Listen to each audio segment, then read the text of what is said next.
start, Rob. I think it's that next clip, Rob. This one? Yeah. Nope. The thing is, normally I'd be like, all right, delete that, get it out of the way, because it's trash. But with this type of project, that might be used somewhere, you know? You might need to layer a clip in, I don't know. Because you're going for this, I'd almost call it like an amateur look kind of thing, because you're, this is cool. This is very Night of the Living Dead or something. Yeah, you got one shot of like running through the forest and it reminded me of like Evil Dead. With, like, Evil Dead, yeah, just sorry. through the forest. Yeah, there was a lot of shots. I decided to just go with the handheld part where the audio capture is real quick, and then just kind of point it down and stuff like that. But for like the story of the shots we got yesterday was we have one where it was the first little bit where we're coming through this trail. We had to kind of position to where it looked like kind of Michael was ahead of me since he wasn't there. We're kind of walking one way and then Colton's falling behind and he'll look down and be like, hey guys, wait up, look the other way, see our like monster at the end for like a split second, look back and then whip pan back to see that the monster's gone and then keep rolling. And then we moved to the field where we did like Michael's little death scene where we're like find his hand in the field. And then we have our monster chasing us out of the field into the forest, us splitting up, and then Colton dying at the end. Does everybody die? Yes, unless we go with like a little twist of like I killed everybody. Which would fit. So your twist you were thinking was maybe it's one of you guys? Yeah, because we got a shot where I know a twist would be cool. where we thought about having the scene like instead of being like really gory or anything like that, with Michael was having his hand lay out in the field and we would step on it, but no one would like notice it or anything like that. So The audience knows, but you guys don't? Sure. knows, but we don't. And so then at the end we have Aiden stepping through the camera after I get like. So then the audience knows my shoe. Yeah. And then the shoe there at the end. I like when the... The little scenes where we have the monster showing in the background would have to be removed. Which the one I guess with like Gage when he was on the hill to like kind of be that. It's hardly noticeable, but the tunnel bit we'd have to maybe cut out. I don't know. Or you could add that up to be like. I think it's great when the audience knows more than the actors. If you can get the audience involved, I think they feel really empowered when they know more than the characters do. But that can be a difficult trick to reveal things without making it like, how did they not notice they stepped on that hand, right? But you guys, you know. But if you're the killer, well, you know. Yeah. But so then it's just the audience and Aiden knows, but Colton doesn't, right? Because then you're the last one to kill. And we got coverage for both if we decide to go with that or not. Yeah, and so normally you definitely, I mean, any other time outside of a race scenario, deadline scenario, 24-hour race, 36 in this case, just has to be done recently. That's the great exception. Normally I'd be like, pick one or the other, know where you're going, right? But in this situation, it's kind of like, hey, you're shooting it more documentary style, really. It's like gather up a bunch of stuff so we can get back to post so we can have it done in time.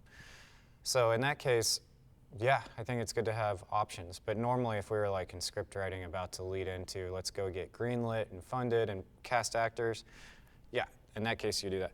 But this is more, this is that really fun, independent guerrilla film style, bunch of guys having fun, shooting together. I think that's kind of cool. You have that ability to be flexible here with an open-ended project like that. So what are you're missing everything with Michael. Did you guys get a donut? There's plenty of donuts, unless Joey hit them. My class didn't, but Yeah, there should be a, put a few in there. There's more too. yeah, there's another box. Please grab a donut because I won't have, this is the last class in here today, so please grab a donut. Yeah, the one thing was just that when we were doing like the hall shot down, Yeah, we had to play like there just up ahead, but Mm-hmm. I think it worked out pretty well. I think the one thing we tried to do to affect it was the whip pan down there. So where do you want me to? Oh, okay, cool. Yeah. So we got So you're in like panic mode and step on his hand and hurrying to get out of there. I want to say I got one that was a little faster. So who has the Mel Gibson Jesus cameo here? Gage? I thought that was your hair. Yeah. I just noticed that. Honestly, the thing was, I honestly felt I was harassed because it was like sundown when we were filming, right about then. So it honestly. Where's that clip? Do you know what that clip was? Oh, here it is. So let's just pull it in real quick. The Premiere Pro isn't functioning on this computer, so I'm going to do my best here. First thing, I want to add a little S-curve. One great thing about DaVinci is you work in these nodes, so you can toggle these nodes on and off and do all of your adjustments. Not that the others don't have their own ways, but people love DaVinci because you can do these adjustments in here and you can toggle them on and off and see, am I going the right direction? So then you let's add a node.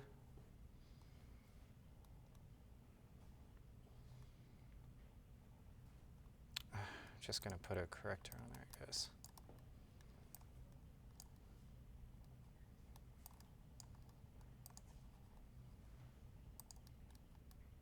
You can tell I don't work in DaVinci enough. There we go. So I got that's what it looked like. Just that little bit, just that S-curve. Look how much more depth we have. And I can see this here in my waveforms, right? So without this S-curve, look how narrow it is. So your job in post is to get that as spread out as you can. So when I turn it, that's what that little bit of that S-curve did. I'm going to add some contrast. That contrast spreads it out even better. So now I have an S-curve node, contrast node. Let's add another one.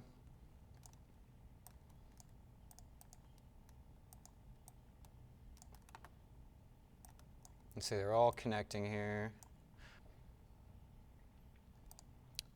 And you're going to be working in Premiere. I like this little eyedropper tool. Problem is I don't have a great white source for the eyedropper in this case. The other thing is trying to find that tone. It's really warm there, right? Like that's just a little more warm than I would go for this kind of piece. I'd probably get those blues and things like that kind of kicking through. So that's where we started. Not a bad image. And that's kind of where I'm at. I'm just going to drop it slightly. So I was really well balanced, right? You guys had great exposure there. And we talked about this on Wednesday slightly, where you might even have the perfect exposure, Alex, but then you're going to go, I need to drop that a little bit because for the feel, you know, we got this guy's dead hand or dying person and they're stepping on the hand. Doesn't make sense to not have that little bit. And I could have made that a separate node for that exposure, which would have been the correct thing to do. But in this case, just trying to show you guys quickly. We started there. Green, warm tones, nice exposure. And that's where we're at. I feel like that tone is more where you're going. And I'd even say desaturate a little more. So let me pull some saturation out. I'll do another node for that. And they don't necessarily have to be lined up perfect for those of you who've played in this system before. They can kind of work all over the place as long as you have them in the correct order that you want. So saturation's at 50. I'm going to pull that back. Were you going for black and white still? I'm going to assume, we'll just tinker with it here for now. So that's about where I would go with this. Enough color that it's not black and white so that you can tell, because I think those greens and blues those cool tones will help you.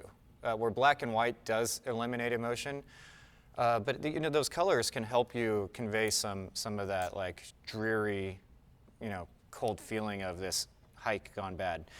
One thing that I think is really great, if you start off the beginning of your story in the timeline a little more warm, and then as it gets a little more sinister, drop color as you go. Just a suggestion, as Alex sitting here getting things added on his plate.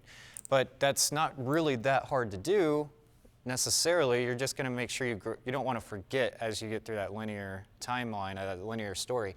Something important to consider, and this is every time, this isn't just for this, do not color until you've got picture lock, right? What's picture lock?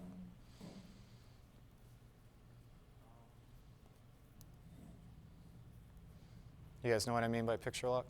Picture lock means everything's exactly where you want it as far as the story goes in the linear plot. So you're not moving clips anymore. You know that this clip's going here, this clip's going here. Picture lock will take place before you do ADR, before you do your Foley, and before you do color correction, and especially color grading, just because of the way it works in unison. So picture lock, you'll get to picture lock, then you worry about color, then you add in your sounds. Why is that?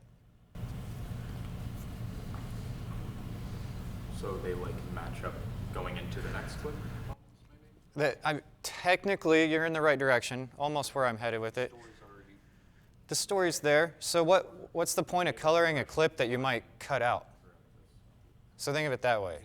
If you're at 5 minutes and you have your story mostly there, but you start coloring, then director comes in and goes, nope, cutting this, adding this. Now you've done work that was unnecessary. The only time I color early, like in this case, is just to find the tone that I'm going for. But normally you wouldn't want to color anything. You wouldn't want to add in Foley sounds and ADR if you end up cutting that scene, right? Get your actors in there doing ADR and you're recording it and you're dumping it. So you got to find picture lock first and foremost. And at this point you can't get to picture lock because you haven't quite shot everything. Does not mean Alex couldn't get a nice rough going and then just toss in those extra scenes. And if you know you're keeping this shot because you like that one hand right there, or in the case, you may have shot this 3 different times and a little different composition, or maybe the step wasn't quite what you wanted. Well, I can easily save this as a LUT, a lookup table, what I just did, and save these adjustments, and then implement it on the other ones if the lighting didn't change. So you can color a little bit, like Alex could start coloring, but you wouldn't want to get too rambunctious about it because inevitably you're going to color something that could get cut. Or, like you were saying, Aiden, moved to a different spot and you might change the tone to warmer because you ended up using this B-roll shot to fill in and you wanted it warmer because it's earlier in the story. You do not have to do that just because I suggested it, but I think I think that's a very advanced skill when you can, as a storyteller, if you can alter the color with the mood, that'll help convey to your audience that this story is transitioning and evolving. What else? So what do you think of this? Is that what you kind of were going for? Is it not at all? I would think you like the greens are still popping well, like an hour. Yeah, I think you want greens, blues. The tint is really nice, Will help. Thanks.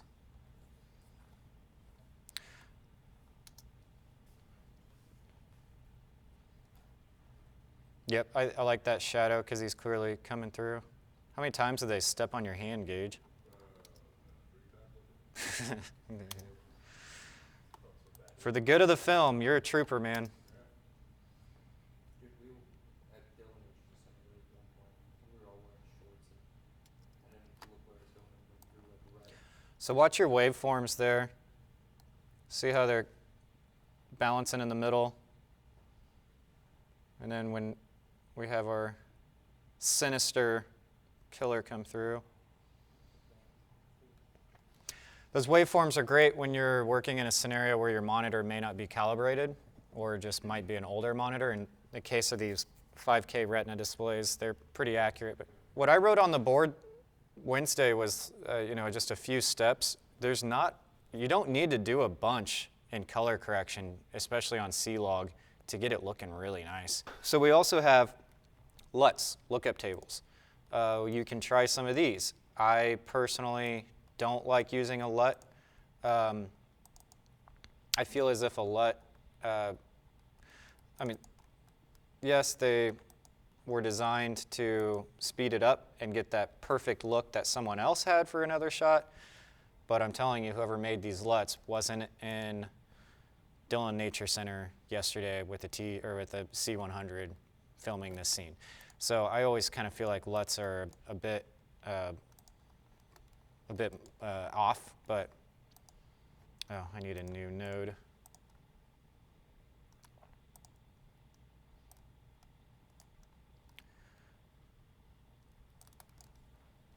How is it that I can't see anything? What is going on here?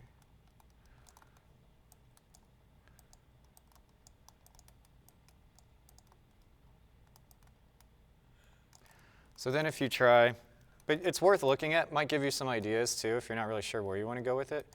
So we have film looks. Jeez, every class. There, so this is a DCP film look. So let's look at this one off and on. Way more blown out, desaturated.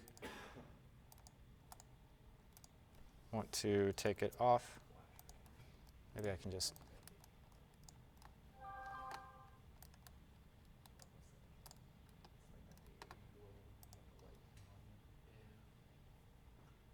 So Canon log, so they even have Canon log to video.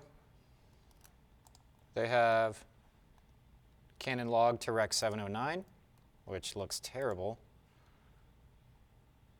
No LUT. That's where we were at. Let's get back to that for a second so we remember.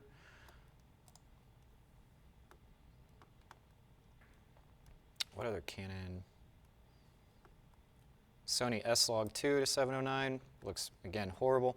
So this is why I'm really not big on LUTs. I'd rather just do it myself because it's not that crazy. I'm just going to delete this LUT.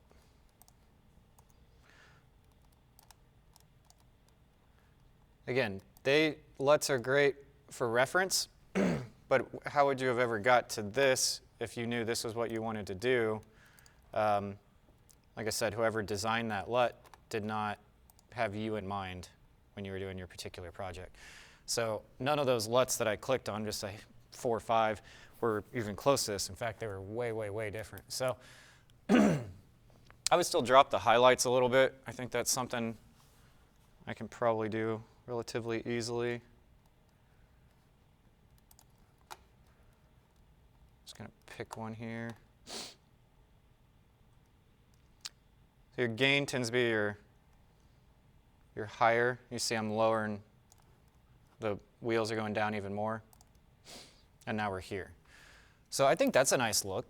That's really important. If you had all the time, well, if you had the budget and the time and not being in a film race scenario, having to do it in just a week, this might be something you dabble with way early. You know, you might be casting actors, but your DP and his team, their team can be out testing these looks, you know, in these locations. We do want to go to a trail. Okay, well, what you would have been last Sunday would have been more like a location scout in most scenarios instead of just all of a sudden we're filming, partly because you were still finding the story.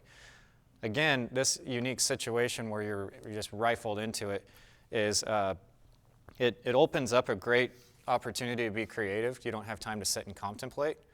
Because did you have this step on the hand idea before you went, or did that come while you were there? You did have it before? We threw out a bunch of ideas just trying to think about Sure. how we could do it, how we could make a horror movie without having, blood, death. Yeah, I don't want to put all this work in just to get it cut for violence or whatever. Yeah. It's very, you'll be okay with a little bit of violence, but yeah, they didn't want like, PG-13 is kind of like their rating, is how I looked at it when I was sitting with them. So you could have some, but if it was grotesque and just constant, and it didn't really pertain to a story, then that would be what they wouldn't want. But Gabe entered Set Free, and Set Free has, it's not violent and but a guy's chained up to a wall, and clearly not by choice. So they don't mind it to be adult themed, but yeah, they were looking to not have it be above PG-13, but they're not affiliated with the rating system, so that's kind of just a guide. And you can scare people without blood and guts flying all over the place, right? And that to me is more, there's a lot of fun in getting the corn syrup out and the dye and your, plastic machete and whatever. I think that's quite fun to go into that imaginative place and just make it ridiculous. Tarantino-esque, just like blood shooting through the ceiling because he can, and everyone's like, oh, okay, not real, but whatever.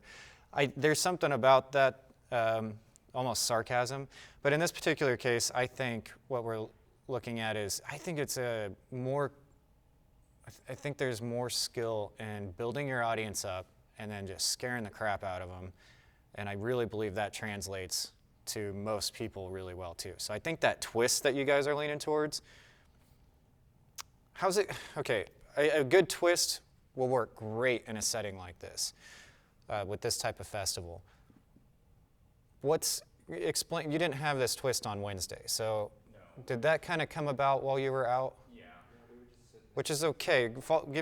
Take me through that a little bit so I understand. It's simply from me stepping on the hand to me disappearing, so we don't quite see my death. To get separated? And I can come back in after it's knocked down, the camera's lying on the floor still recording, and I just step in the frame. Then, so the camera catches it, but the audience knows, or the audience has the opportunity to catch on? Yeah, we thought with him stepping on a hand the first time, that could lead, that would give clarification that, hey, this guy, he's the one that actually did it because it's the same shoe stepping through frame and stuff like that. But You start connecting those dots, okay. Where do you begin? So you begin, Michael dies, his character dies, right? Yep. Does Colton start questioning why he died? What makes you, how's that relationship? Paranoid, so we have That's kind of what I'm wondering is. shots now of him kind of seeing stuff and being a little uneasy. So is there any motive? Ominous tone on that, I guess. Is there any motive that leads to that? No. I think So- we just kind of came up with it, threw it out there, and we were like, hey, it could work like that. How does the story start? You guys are hiking, you guys are filming. Are you still doing POV from something else to try and, because the POV, you never reveal a monster, Yeah. but you could still do POVs as if somebody's watching. I mean, it's a forest. But you're setting the audience up to assume there's a monster, but it's really just you the whole time. Yeah. But then Could you, POV shots are a little confusing. well, If we're being watched, but I'm in frame still. what if you use, okay, just thinking out loud, trying to make sense of it. What if you use clips like this, your early clips to set up your story still. And again, it's warmer, but you have all three of you. It gives you the impression that it could be, there you go. So it kind of gives the impression that it could be POV, but it doesn't necessarily have to be, right? But then what if some of your POV shots, through the woods, don't have you in it, but you don't really make a big deal of it? And then all of a sudden it's things. How does it spur, what leads to this, this specific climax of Michael's character getting killed? Well, Run. the idea we had was having a campfire scene. Yeah. All of us just kind of shoot the shit, and then we kind of, do a little ghost story. Have you ever heard about this? Legend, whatever. And that's an idea for the monster, but I don't. I feel like you need a little animosity between Aiden and maybe Michael, and then Colton becomes a second victim because it's too convenient to keep him. I'm diving into script writing class here, but since every single class we've talked about directing, then we talked about audio, and now we're talking about the story structure. Again, all of it very necessary if you're going to have good cinematography, but a weak story, then that makes it difficult for your audience to follow along, even if the imagery looks great, which I think it is looking nice. Like that hand shot looks awesome. Like that's the kind of shot, again, that could be utilized in your portfolio, in your reel later on, even if this thing doesn't win an award and get you famous. That's what, you use pieces of it to keep moving your resume along. But we are kind of at that point where it's like, okay, I like the suspense. I like that you guys are doing it outdoors, utilizing natural light. I like that you're using C100s and that you've incorporated the camera in the story, because you're getting really creative with this. You got POV shots. The cameras are revealing things. I love that you're not just saying, oh, I killed him. Instead, show his foot walking through and the audience makes that connection. Wonderful way to tell a story with visual references and not dialogue, just spouting it out. And since you guys have joined this program, I've been saying the same thing. Let's not tell them, let's show them. And you guys are definitely working that direction. So you're doing great there. Where we're in trouble, and if it is the lack of time, that you guys are pretty much crunching through the edit and you got till midnight tomorrow, right? Yeah. So I'm very optimistic about where it's at. I think you could tie, like maybe at that campfire scene, an argument takes place. And it could be even subtle, but some sort of conflict so that your audience isn't just like, oh, these three dudes are out hanging out, and now one of them's just killing that one? Oh, and he killed that one, so now he's killing that one? It's got to be motive. And the camera can help you. So the cinematography can definitely lead that motive. What's some things we can do at that campfire scene? What's some ideas? I thought of, the one idea that I thought of was that, we're hiking around the trail and it kind of cuts to us, evening dusk or something like that night. And I think we had an idea that it would be like the next day we would go searching for Michael. Yeah, we wake up, he's missing. But at the campfire. So at night, you don't show you killing him, he's just missing. Yeah, we wake up Okay. to him missing. That works. I just want to have us like a restless night of like maybe he can't sleep or something. But I thought like an idea would be is like, I'd still have the camera on my shoulder and like we're recording, but I like forget to turn off the camera while we're recording, so like it just captures like the whole scene. So, like we could do something where I'm like reaching out, like get the camera out of my face, put it down, we're done for the day or whatever, or like get a little aggressive with it. Yeah. Are you the host? As it could be, yeah. I think, well, you have the camera in your hand, so you can't be the host. But, so you could be producer or host, he could be producer or host. That's where the animosity would come in, and the camera guy isn't in that above the line role where he would be in that argument. So I like where that's at, a little conflict.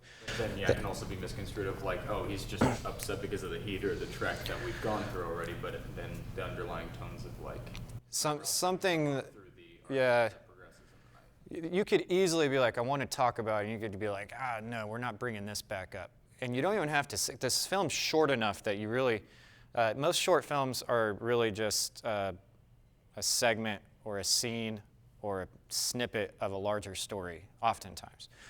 It doesn't have to be that way. In this case, if, say, a lot of times when we go out to shoot a short is with the intention to hopefully raise awareness, funding, and attention to do a feature. So you could leave out what that was, what that fight is, but you could bring it in so that the audience understands there is animosity before they go to bed. And it's not just the long hike, but yeah, a hot day, pushing it along. But if you guys are a crew, I think it'd be kind of cool if you did something like we're not bringing this up again, and then you guys start arguing about something. just something simple.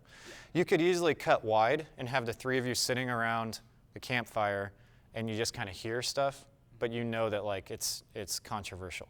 What I was getting at with, let's talk about this campfire scene when you guys, great, all that's great, leading a little bit of a different direction. What I was going to lean towards is let's talk composition at the fire. If Michael's the next victim, do we want to shoot him low or high? Do we want to shoot him tight or wide? If Aiden's going to be this sinister character, what's one of those particular compositional choices that we could use to show that he's the sinister one? What's that? Do something more of like, because I was watching something on like the like Hannibal Lecter movie, where like that opening dialogue, like you have like a very like powerful dynamic between how much like frame or how much of the frame both characters are taking up. But we could do something similar of like we start kind of like wide on both of our faces and slowly like zoom in on maybe mine because I'm taking up more as like a more dominant force, and we pull back on Michael's face as like the argument progresses, and then we can go back wide and have like maybe over Michael's shoulder, so you get more of like my aggressive like face in there. So I'm. Or we could do like a left right, like both of us facing each other towards the center of the screen, and then like I don't know. So I'm not a huge fan of this, but it does work. The Dutch angle. I think this is a really extreme Dutch angle here, but you could slightly put your camera off axis for you because it's about to be, as it progresses, a little more sinister. I was leaning towards film you low, getting lower towards you because you're in control. And Michael, and the conversation can start even, right? So just like the color evolving, remember, think back to our composition assignment in studio and field. Start wide, establish your scene, right? Start wide with your establishing, and then your master. The wide would be campfire. I'll just do some horrible illustrating here and give you guys a visual reference. If we went through shot one, would be a little campfire here, and then the three of you, and this is really more of a master, but you could out at our family's property, you can definitely get on a hill and get kind of a down angle to kind of show. But then your next shot, so then you show who all's there and what they're doing. And then you start to go, I think you have conflict. This is a medium, but it's eye level, so it's even. The conversation's even. And then you have shot, reverse shot between Michael and Aiden, clearly having a bit of a conflict, but nobody's controlling the scene yet, even, right? And then as the conflict builds, one camera lowers, one camera goes up a little bit, looking down on Michael, looking up to Aiden, but also getting tighter. So then we're going to start working into. Is that something we could either, do we like pan down slowly during the like point of view or dialogue, or do we like cut to where I'm like there's not a, so it's a great question. There's not a right answer. You could keep it as a longer shot, and you could literally show the audience as like getting lower to Aiden's angle and getting a little bit looking down on Michael as he's starting to lose conversation or lose the power a little bit. But you can also just have it as a straight cut. But I wouldn't do like a cross dissolve or a wipe or a whip or any. A whip wouldn't even be bad, but I would do like a straight cut or a long shot. You could shoot it as a long shot with the option of making it a straight cut the next day. That goes into your coverage. Get as much coverage as you can tonight because you are out of time. But as we, moving into tighter shots, so you start wide, even, and now we're mad. Move into that emotion. We literally did this last year with the poker game, right? That's how I would do that scene. And this scene is going to be the most important scene because this is the scene that's going to make it all make sense. You have hands getting stepped on.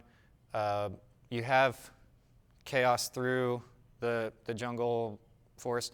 Maybe even have a little early conversation, dialogue here about missing people in the forest or something. Okay. And then it turns into, oh no, that's BS or something.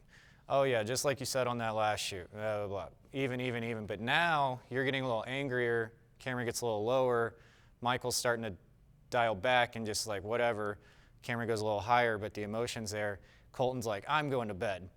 And maybe you, in that frustration of the argument, leave your camera on. I don't know. And maybe you don't realize you left it on, and this could be, your reveal could be later. It could be you're going through footage and you're like, whoa, Michael didn't go missing, he got dragged off. None of this is correct. This is all just options. That's one of the beauties of storytelling is it's your guys' story. Who's your audience? What do you want to tell them? Let me check the time real quick. But I think a Dutch angle, as the conversation gets really sinister, again, this is not my particular thing. I just can't stand when a camera gets tilted. It just is like, I don't look like this ever, you know. But it does work visually, and your audience will read into that. And the judges who are judging this particular competition will know what that is, and they will understand that you have storytelling skills visually.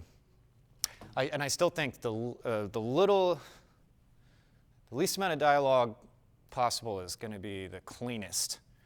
Dialogue just so, not to utilize Tarantino too much, but anytime people try to mimic Tarantino, try to embrace the really intense dialogue conversation that he's so well known for, I've seen it done a few times by independent filmmakers, and it just comes off so cheesy to me.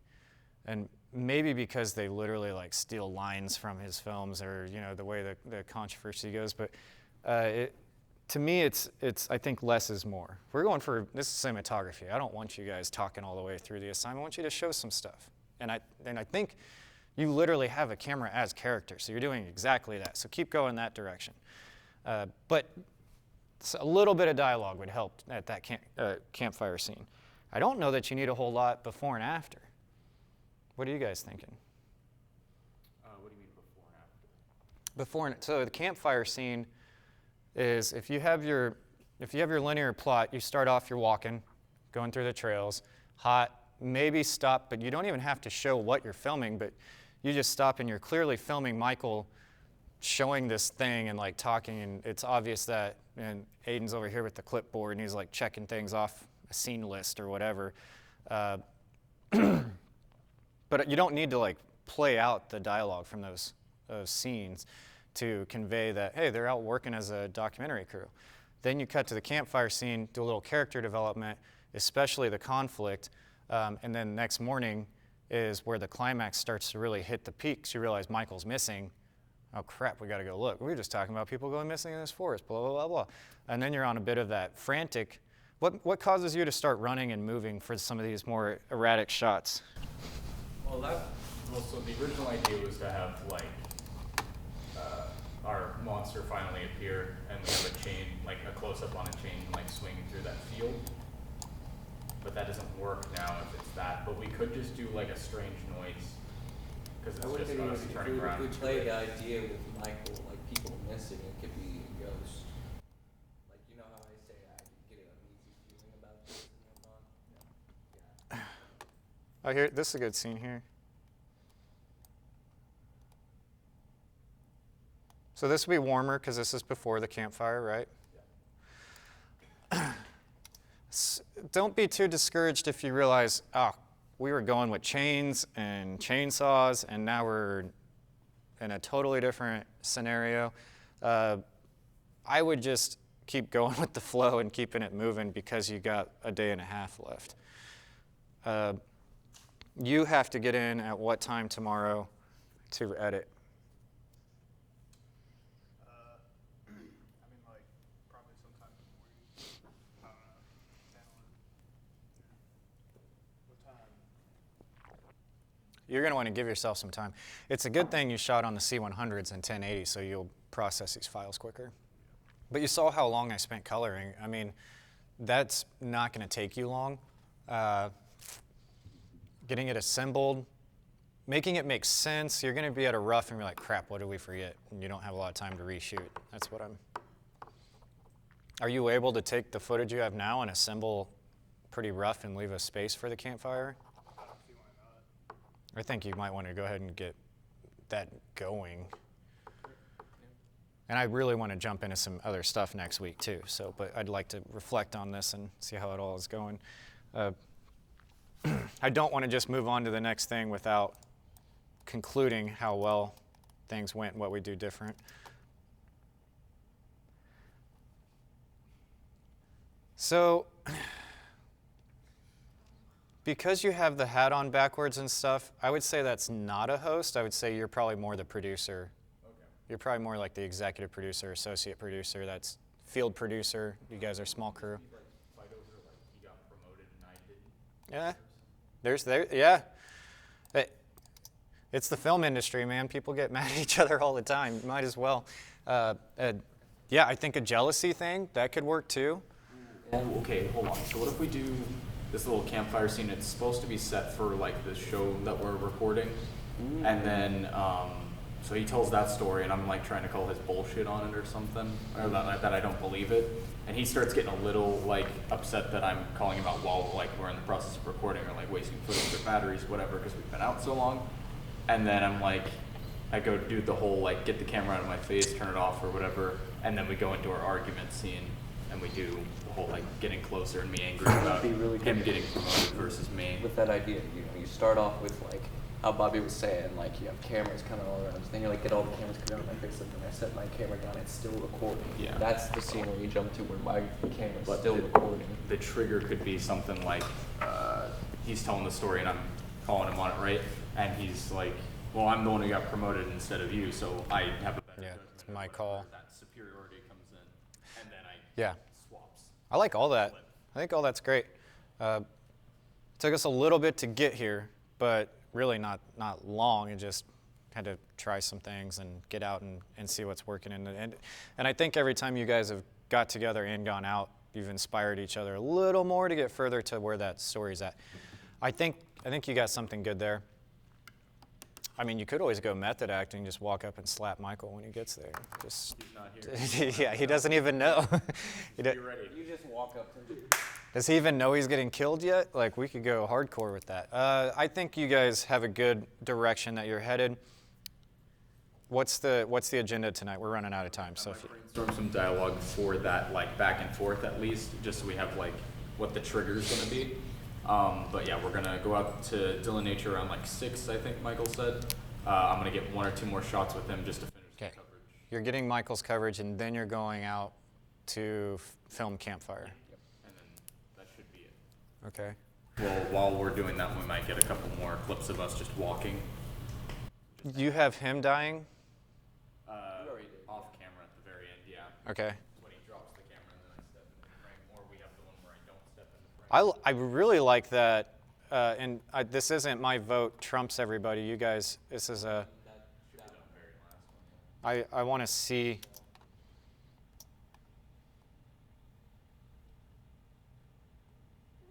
Okay, that's a little better. Maybe some Foley there or something to like help convey. But yeah, I think that works. If you saw that foot step on the hand, and then you see that foot, and then you can cut to black and roll credits. Yeah, I think that could work. I'm sure they could use all the help, because when you include something like a fire with a dialogue scene, you really need someone to just like keep that fire at the same level and just, yeah. I mean, it's not impossible that I can't be there, but I got to see what my evening looks like. But last couple of times we had a fire in a scene, we had basically one person allocated to just keep the fire stoked to about that. Kind of like a script supervisor, but it was more like a fire supervisor. We didn't want it too big, we didn't want it too small, we didn't want to run out of wood, or it just messes up that continuity when they're editing. If they go from you to Michael and the fire's a third the height than it was, just some things to think about. That's a challenge. Before you even get into the fact that you're shooting at night. We might want to get you guys some faster lenses. What I mean by that is lenses that open up a little wider on the aperture, open up more. What did you guys shoot the last couple scenes with? 16-30. Oh, that one opens up to a 2.8. Yeah. And the 50, okay, you guys are good. For some reason I was thinking you were on something more like this because it's super versatile, but that's a 3.5, that's not enough. We're taking the GVMs out there too. Well, they do have, that's actually not a bad idea, because if you cut into the tights, the GVMs have the fire feature. And then you wouldn't have to worry about the fire there, but then you go back wide and then you need the fire again. So yeah, let's get them the GVMs. Okay. Make sure those batteries are charged. Okay, let's wrap it up there.